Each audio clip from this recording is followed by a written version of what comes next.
दर्शकों नमस्कार। कृषि दर्शन कार्यक्रम के चौपाल के इस अंक में आप सभी का बहुत बहुत स्वागत है। कृषि दर्शन कार्यक्रम समर्पित है कृषक भाइयों को।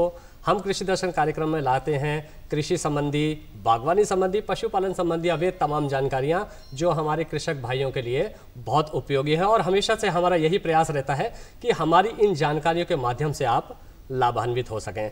दोस्तों, आज के हमारे इस कार्यक्रम का विषय है कृषि में सामयिक कार्य और इस विषय पर चर्चा करने के लिए आज हमारे स्टूडियो में मौजूद हैं विशेषज्ञ और साथ ही साथ में हैं कुछ कृषक बंधु भी। आइए हम हमारे विशेषज्ञों से आपका परिचय करवा देते हैं। हमारे आज के सबसे पहले विशेषज्ञ हैं डॉक्टर संजीव वर्मा जी, नमस्कार। जो कि कृषि विशेषज्ञ हैं कृषि विज्ञान केंद्र बैतूल से। डॉक्टर साहब आपका बहुत बहुत स्वागत। साथ ही साथ हमारे दूसरे विशेषज्ञ डॉक्टर विजय अग्रवाल जी हैं, जो कि उद्यानिकी विशेषज्ञ हैं आंचलिक कृषि अनुसंधान केंद्र पवारखेड़ा से। डॉक्टर साहब आपका भी बहुत बहुत स्वागत है। तो आइए कृषक भाइयों, आज के इस चौपाली कार्यक्रम की हम शुरुआत करते हैं और सबसे पहले हम बात करते हैं डॉक्टर संजीव वर्मा जी से। वर्मा जी, सबसे पहले तो हम यही आपसे जानना चाहेंगे कि इस समय कृषि में कौन कौन से सामयिक कार्य किए जाने हैं। देखिए, चूँकि ग्रीष्मकाल चल रहा है, हमारे किसान भाई इस समय जो मूंग की खेती खास करके कर रहे हैं और हमारे हरदा, होशंगाबाद और उसके आसपास के ज़िलों में और मध्य प्रदेश में काकपी क्षेत्र में मूंग की खेती हमारे किसान भाइयों की होने लगी है। एक तो उसमें कुछ सामयिक कृषि कार्य हैं। इसके अतिरिक्त जो किसान भाई भंडारण कार्य ठीक से नहीं कर पाएँ तो वो भंडारण के कार्य उचित तरीके से करें, उस पर हम लोग चर्चा करेंगे। इसके बाद जो बात आती है कृषि यंत्रों का रख रखाव, हमारे किसान भाई आमतौर पे ध्यान नहीं देते हैं और बहुत महंगे कृषि यंत्र हैं।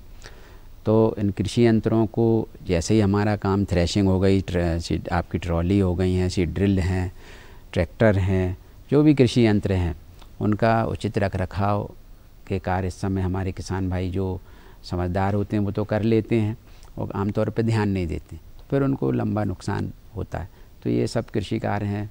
इसके अलावा ग्रीष्मकालीन गहरी जुताई जो सबसे प्रमुख कार्य हमारा जो बरसों से खेती में होता आ रहा है और उस पर भी हमें इस कृषक संगोष्ठी में हमें चर्चा करनी है कि क्या उसके महत्व हैं ग्रीष्मकालीन गहरी जुताई के, तो उस पर भी हम विस्तार से चर्चा करेंगे। जी बिल्कुल। डॉक्टर संजीव वर्मा जी ने कुछ बातों पर विशेष ध्यान देने के लिए कहा है कि सबसे पहली चीज़ तो भंडारण है। भंडारण की बहुत अच्छी तरीके से पूर्ण व्यवस्था की जाए और महंगे महंगे जो आपके जो कृषि यंत्र हैं उनका रख रखाव करना आपके लिए बहुत अत्यंत आवश्यक है।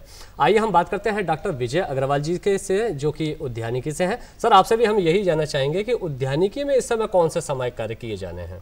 देखिए किसान भाइयों, इस समय बहुत ही सही समय है जब हम अपने नए बगीचे, क्योंकि आज के समय में उद्यानिकी की जब बात आती है तो सब्जी और फलों की बात आती है और किसान भाई चूँकि आज के समय में महंगी होती हुई कृषि में फलदार वृक्षों का उत्पादन बहुत ही फ़ायदा देता है। तो ऐसे में फलदार वृक्षों की तैयारी जो है, आपको खेत जो तैयार करना, उसका सबसे अच्छा समय है अभी खेत की भूमि का चयन करना, खेतों में गड्ढे करने और साथ ही साथ कौन सी किस्म आप लगाने वाले हो उसके पौधों की व्यवस्था। तो एक महत्वपूर्ण काम है जो लोग फलदार खेती में जा रहे हैं। अब बात करते हैं सब्जियों की खेती में। तो सब्जियों की खेती में इस समय कद्दू वर्गीय सब्जियां, जो बेल वाली सब्जियां होती हैं, जिसमें से लौकी, गिलकी, करेला, बहुत सारे किसानों के खेत में लगी हुई हैं। लेकिन जो किसान भाई लगाना चाहते हैं तो उनको अभी खेत में लगा सकते हैं, क्योंकि इस समय गर्मियों में वो तो लगभग 40-45 दिन में फल देना आरंभ कर देती हैं और उसके बाद लगभग बारिश के मौसम तक वो चलती हैं। इसी तरह से इस समय भिंडी की फसल है वो भी अपन खेतों में लगा सकते हैं। तीसरा जो इस समय देखने में आ रहा है कि जो हमारे मध्य प्रदेश में प्याज जो है, पूरे भारत में मध्य प्रदेश प्याज में एक अव्वल राज्य है और प्याज की खुदाई इस समय किसान भाई कर रहे हैं। तो खुदाई करने के लिए उसको सही ढंग से उसकी खुदाई करना, जिससे उसकी भंडारण क्षमता अच्छी रहे और बाज़ार में उसको किस प्रकार से ग्रेडिंग और सॉर्टिंग करके अपन को बाज़ार में ले जाना है, जिससे किसानों को भाव अच्छे मिले। तो इस समय वो भी एक बड़ा सामयिक कार्य है। इसके बाद बहुत सारे किसान भाई आगामी समय में सब्जियां लगाने वाले हैं, तो उनके लिए जो नर्सरी की भूमि है जहां पर वो रोपा तैयार करते हैं, वहां पर सोलराइजेशन या मृदा सौर्यीकरण करने का समय इस समय है, क्योंकि 45 दिन तक सूरज की गर्मी से उस भूमि को तपाया जाता है, जिससे उसमें हानिकारक कीटाणु या फिर खरपतवार के बीज है वो नष्ट हो जाएं। तो उस जमीन को तैयार करना है और आपको यदि आगामी समय में अपना हल्दी की खेती कर रहे हैं, अदरक की खेती कर रहे हैं, तो उसकी खेत की तैयारी करने के लिए भी अभी बहुत ही सामयिक समय चल रहा है, तो इस समय उसकी भी तैयारी कर सकते हैं। जी, तो जैसा कि डॉक्टर साहब ने बताया कि उद्यानिकी के लिए भी ये एक बहुत अच्छा समय है। आप अपने खेतों की तैयारी किस प्रकार से कर सकते हैं, इसके बारे में भी हमने जाना। दर्शकों, हमारे बीच में कुछ कृषक भाई एवं बहनें भी मौजूद हैं। चलिए आइए हम आपसे उनका भी परिचय करवा देते हैं। तो सबसे पहले हम आपसे जानना चाहेंगे कि बहन, आप कहाँ से आई हैं, आपका नाम क्या है? सर नमस्कार, मेरा नाम ललिता कुशवाहा है। मैं रीवा जिला ग्राम सिमरिया से आई हूँ। हमारे यहाँ वानिकी होती है, 12 महीने ही सब्जियों का उत्पादन होता है और सब्जियाँ अभी 12 महीने होता है, पर अभी ग्रीष्म काल में बेल वाली सब्जियाँ ज़्यादा लगी हुई हैं। उसमें लौकी है, कद्दू है, तरबूज है, भिंडी है और बहुत सारी सब्जियां लगी हुई हैं। ये बेलदार जो फसलें होती हैं, सब्जियां जो हैं, उनके लिए विशेष रख रखाव करना पड़ता है। जैसे जब हम उसे दाना खेत में बोते हैं, फिर उसमें पानी डालते हैं, उस पर जब 2-2 पत्ते होने लगते हैं तो थोड़ा सा उसमें एक कीड़ा होता है जो उसको प्रभावित करता है, पत्तों को छल्ली कर देता है। तो उसमें हमें विशेष ध्यान देना पड़ता है। उसके लिए हम घर पे ही नीम का और मट्ठे का एक देसी दवा बना करके उस पर छिड़काव करते हैं, उससे वो ख़त्म हो जाता है, जिससे हमारा पौधा अच्छा हो जाता है। बेल जब हमारी बढ़ने लगती है तो उसको हम एक झाला बनाते हैं लकड़ी का और बेल को उसमें हम फैला देते हैं, क्योंकि लौकी का जो बेल होता है वो बहुत ज़्यादा फैलता है, गिलकी का भी बेल ज़्यादा फैलता है। यदि ज़मीन पे रहता है तो इसकी जो सब्जी होती है वो थोड़ा सा नीचे दाग आ जाता है। जी, ये ज़मीन से टच होने के कारण जो दाग आ जाते होंगे। जी, और तुड़ाई के लिए भी आसान होता है झाले पे, क्योंकि इसकी तुड़ाई 1 या 2 दिन में करनी पड़ती है, तो तुड़ाई के लिए भी आसान होता है। बड़ी जो फल हमारी सब्जियां दिखने लगती हैं उसे हम आसानी से तुड़ाई भी कर सकते हैं, और जितना बेल फैलेगा उतने ज़्यादा फूल आएंगे उस पर, उतनी ज़्यादा हमारी सब्जी बढ़ेगी। अच्छा ललिता जी, आपने तुड़ाई के बारे में जैसा कि बताया कि तुड़ाई करवाते हैं, तो तुड़ाई करवाने के बाद इनकी रखने की जो व्यवस्था होती है, जी सर, वो किस प्रकार से आप करते हैं? सर जो रखने की व्यवस्था होती है, जैसे बड़ी सब्जियां होती हैं तो उसको हम एक अलग कैरेट पे रखते हैं। जो छोटी होती हैं थोड़ा सा, मतलब 2-3 प्रकार से उसको हम ग्रेडिंग कर देते हैं, ताकि बाजार में ले जाने में हमें बेचने में भी आसानी होती है और उस पर हमें दाम भी अच्छा मिलता है। हम किसान भाइयों से भी यही कहना चाहेंगे कि वो भी ऐसी ग्रेडिंग करके ले जाएं, ताकि बाजार में उन्हें अच्छे दाम मिल सके सब्जियों के। जी बिल्कुल। तो दर्शकों, आपने जाना कि यदि सब्जियों की यदि आप प्रॉपर ग्रेडिंग करते हैं आप उसकी, तो आपको मार्केट में उसके अच्छे दाम मिल सकते हैं। ललिता जी, हमारे बीच में यहाँ पे कृषि विशेषज्ञ भी मौजूद हैं स्टूडियो में, क्या आप उनसे कोई प्रश्न करना चाहेंगी? जी सर, मैं अपने सर से ये पूछना चाहती हूँ कि सर जब पौधा हमारा छोटा होता है उस पर जो लाल एक कीड़ा होता है, तो हम देसी दवाई का उपयोग तो करते ही हैं, कई बार ऐसा होता है कि थोड़ा सा असर कम होता है और जो फसल होती है सब्जी की वो थोड़ी प्रभावित होती है। पेड़ जब छोटे होते हैं तो कीड़े जो होता है उसकी क्षमता को नष्ट करने लगते हैं। तो हम डॉक्टर साहब से जानना चाहेंगे कि उसके लिए हम और कौन सी दवाई का यूज करें जिससे नहीं, जैसे आपने बताया कि शुरू में जो लाल कीड़ा होता है ये कद्दू वर्गीय जितनी भी फसलें होती हैं सब में नुकसान पहुंचाता है और 2 पत्ती की अवस्था में ये आ जाता है। और जैसे ही आप देखेंगे तो छोटा छोटा सा इसे रेड पंपकिन बीटल बोलते हैं, कद्दू का लाल कीड़ा भी इसे कहा जाता है, और ये पत्तियों को नुकसान पहुँचाता है। और शुरुआती अवस्था में आप देखेंगे कि पूरा पौधा भी कभी कभी नष्ट हो जाता है और हमारा पौधा जो हमने बीज लगाया हुआ है वो पूरा ख़राब हो जाता है।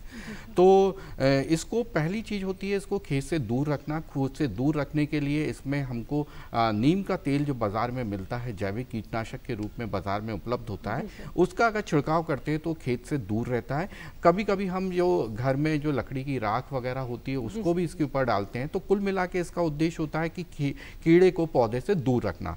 लेकिन जब इसका बहुत ज़्यादा मात्रा में इस प्रकार इसका अटैक होता है या इसका आक्रमण होता है तो हमें कहीं ना कहीं कीटनाशक की ओर जाना पड़ता है। और बहुत सारे कीटनाशक बाजार में उपलब्ध होते हैं जिनका हम प्रयोग कर सकते हैं। जैसे डाइमेथोएट नामक कीटनाशक होता है, उसका भी हम इसमें प्रयोग कर सकते हैं। 2 मिलीलीटर मात्रा 1 लीटर पानी में मिलाकर हमको छिड़काव करनी है। अच्छा होगा कि शुरुआती अवस्था में जब आप देखें कि कहीं कहीं पर ही पौधा पे दिख रहा है तो आप नीम के तेल का प्रयोग, निम्बिसिडीन वगैरह नाम से बाजार में मिलता है जो 3000 ppm आता है, उसका आप छिड़काव करें तो इससे हमारे इस कीड़े से अपनी फसल को हम सुरक्षित रख पाएंगे।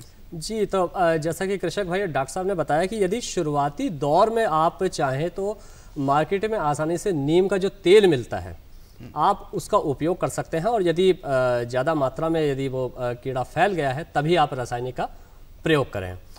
तो कृषक भाइयों, हमारे बीच और भी कृषक भाई यहाँ पे मौजूद हैं, आइए हम उनसे भी बातचीत करते हैं।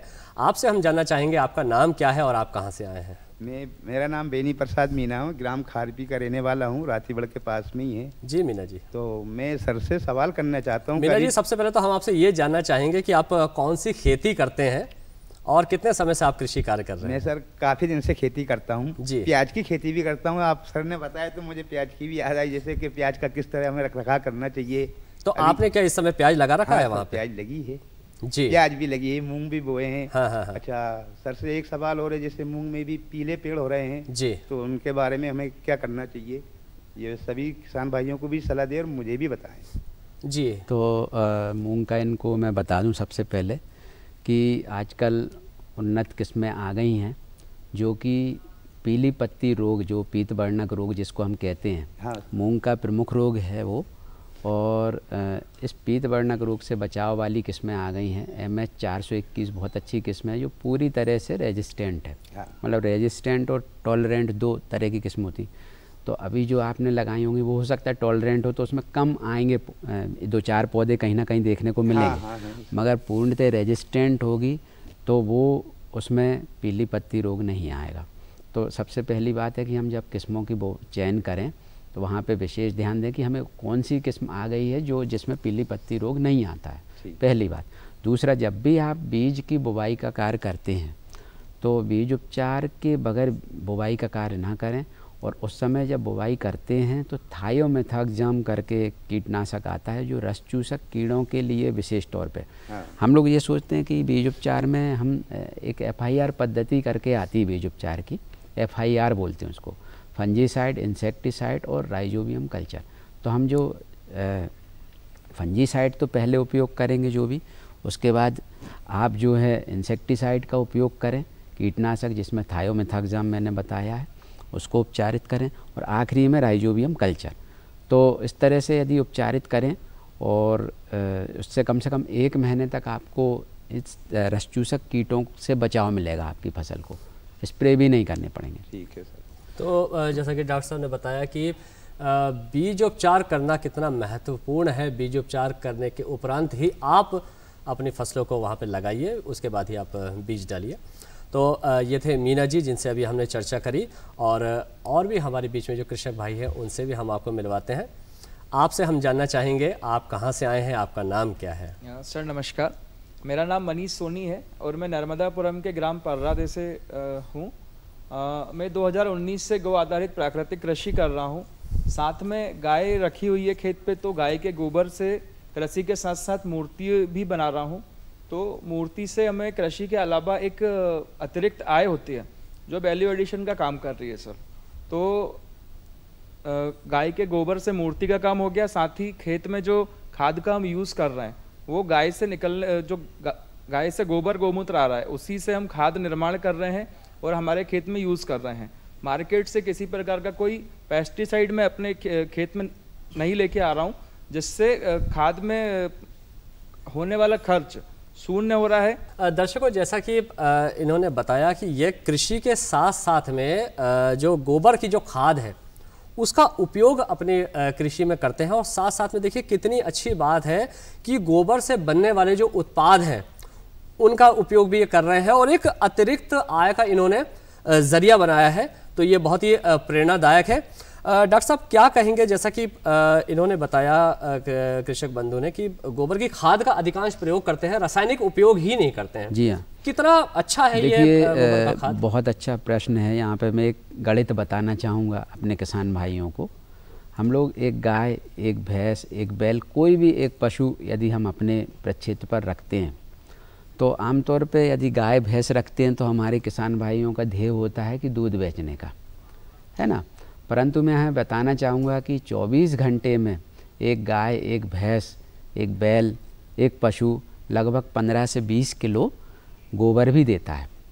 यदि हम उसके मूल्य को समझ जाएं तो मैं समझूंगा कि यहाँ जो प्राकृतिक खेती की बातें हम जो कर रहे हैं या जैविक खेती की बातें कर रहे हैं, हमारे साथी लोग ये करते आ रहे हैं काफ़ी समय से, हमारे किसान भाई, तो उसके मूल्य को अन्य किसान भी समझेंगे।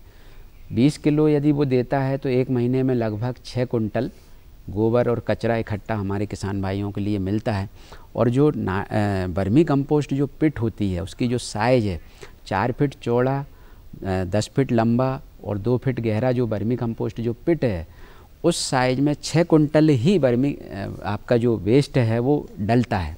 मतलब गोबर और कचरा जो है उसमें 6 कुंटल की ही उसकी कैपेसिटी होती है लगभग।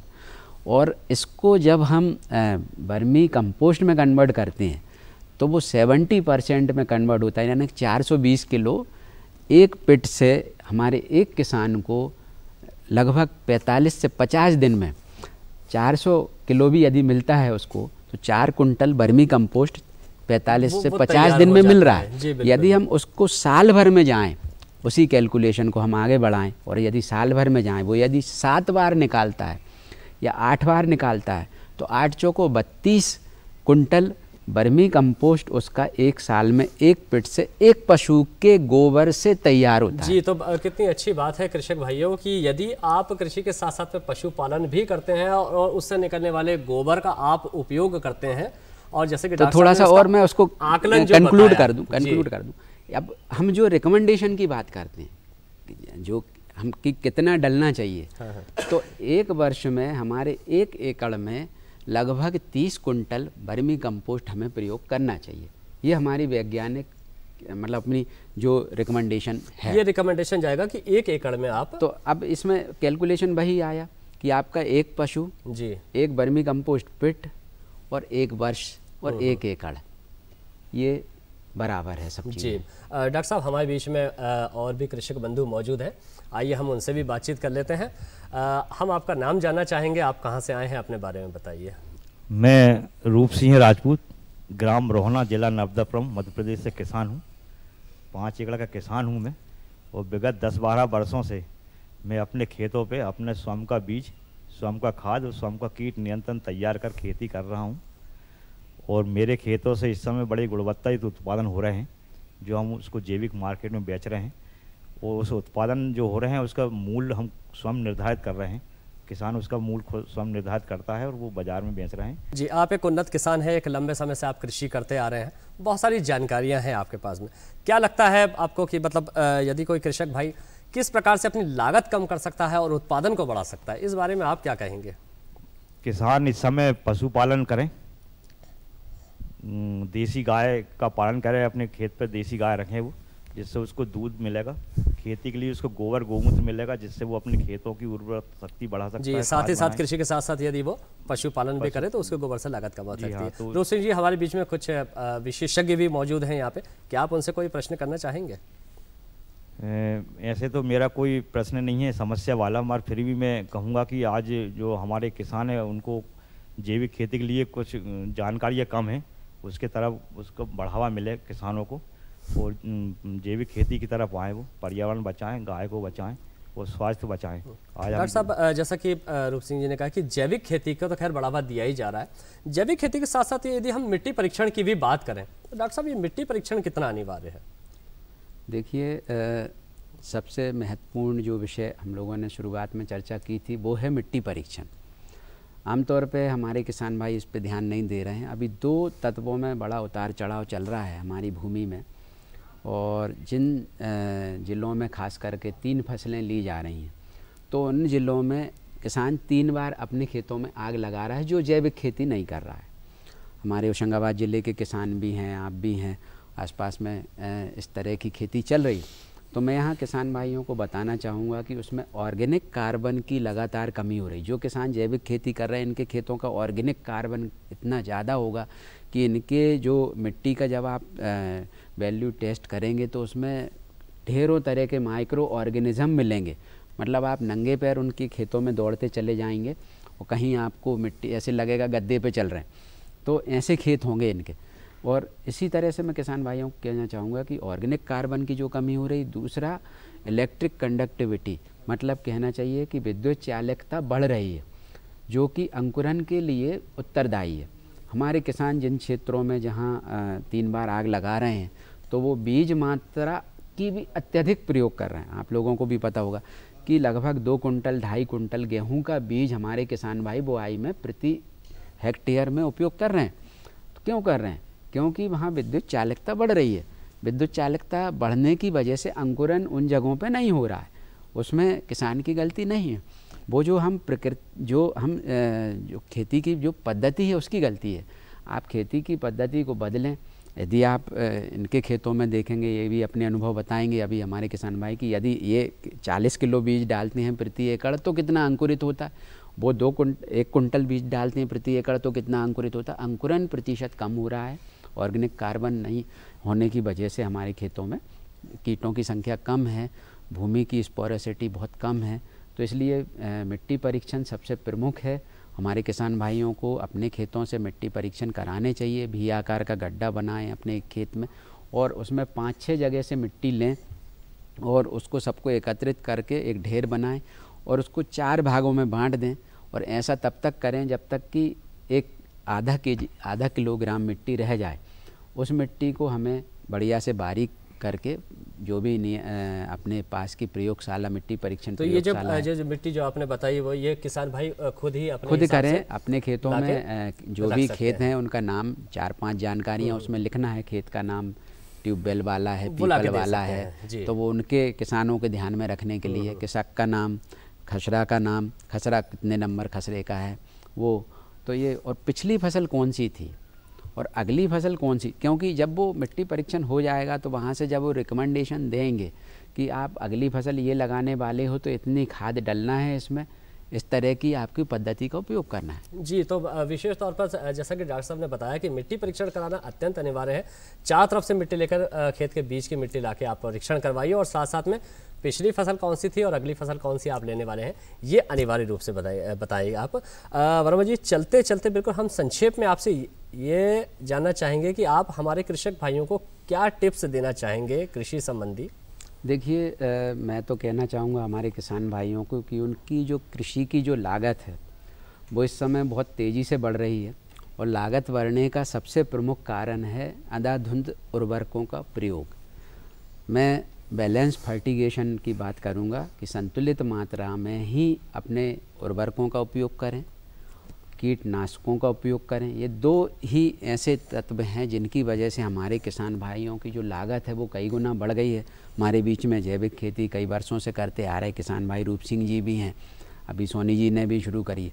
मैं काफ़ी समय से जुड़ा हूँ और इनकी जो लाभ है वो लागत ही तो लाभ है। जी, तो मेन बात यह है डॉक्टर साहब कि जिन उर्वरकों की वजह से जो लागत बढ़ी हुई है कृषक भाई उसका इस्तेमाल कम से कम करें। यही चीज़ हम डॉक्टर साहब आपसे भी बात जानना चाहेंगे, यही बात आपसे भी जानना चाहेंगे कि आप संक्षेप में हमारे को क्या टिप्स देना चाहेंगे और विशेष तौर से जैसे कि लागत की बात हो रही है।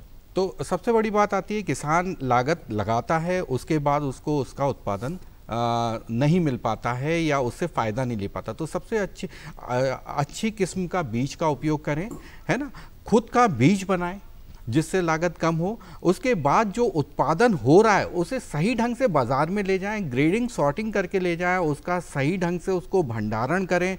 अगर बहुत अधिक मात्रा में पैदा हो गई, जैसे अभी प्याज की बात करें, आलू की बात करें, तो उसका खुद का अपना प्रसंस्करण व्यवसाय चालू करें जिससे कि जो बाज़ार में हमारा जो उत्पाद है बिक नहीं पा रहा, उससे हमको मूल्य नहीं मिल पा रहा है। तो अगर आप खुद का प्रसंस्करण व्यवसाय स्थापित करेंगे तो ना केवल आप उसको अधिक मूल्य में बेच पाएंगे, साथ ही साथ हमारी जो नई पीढ़ी है जो खेती से कहीं ना कहीं दूर हट रही है वो भी कृषि से संबंधित व्यवसाय से जुड़ेगी और कम क्षेत्र में अपने उत्पाद से अच्छा मूल्य प्राप्त कर जी, डॉक्टर साहब ने बहुत अच्छी बात बताई और विशेष तौर पर ये जैसे कि आप अच्छी किस्म के बीज का इस्तेमाल करिए और प्रॉपर ग्रेडिंग वगैरह करके आप उसको मार्केट में लेके जाइए तो आपके जो सब्जियां हैं, जो आपकी जो फसल है उसको आपको अच्छे दाम मिलेंगे। डॉक्टर साहब, आप हमारे इस कार्यक्रम में आए, आपका हम बहुत बहुत धन्यवाद देते हैं। साथ ही डॉक्टर साहब आपका भी हम बहुत बहुत धन्यवाद देते हैं, आप भी हमारे इस कार्यक्रम में आए, महत्वपूर्ण जानकारियां आपने हमारे कृषक भाइयों को दी। साथ ही साथ हम हमारे कृषक भाइयों और बहनों का भी धन्यवाद देते हैं, आप भी हमारे इस कार्यक्रम में आए और आपने अनुभव हमारे कृषक भाइयों के साथ शेयर किए। तो दोस्तों, कृषि दर्शन कार्यक्रम का यह अंक यहीं तक था। कृषि दर्शन संबंधी और कृषि संबंधी हम नई नई जानकारियों के साथ फिर हाजिर होंगे। तब तक के लिए हमें आज्ञा दीजिए। नमस्कार। नमस्कार किसान।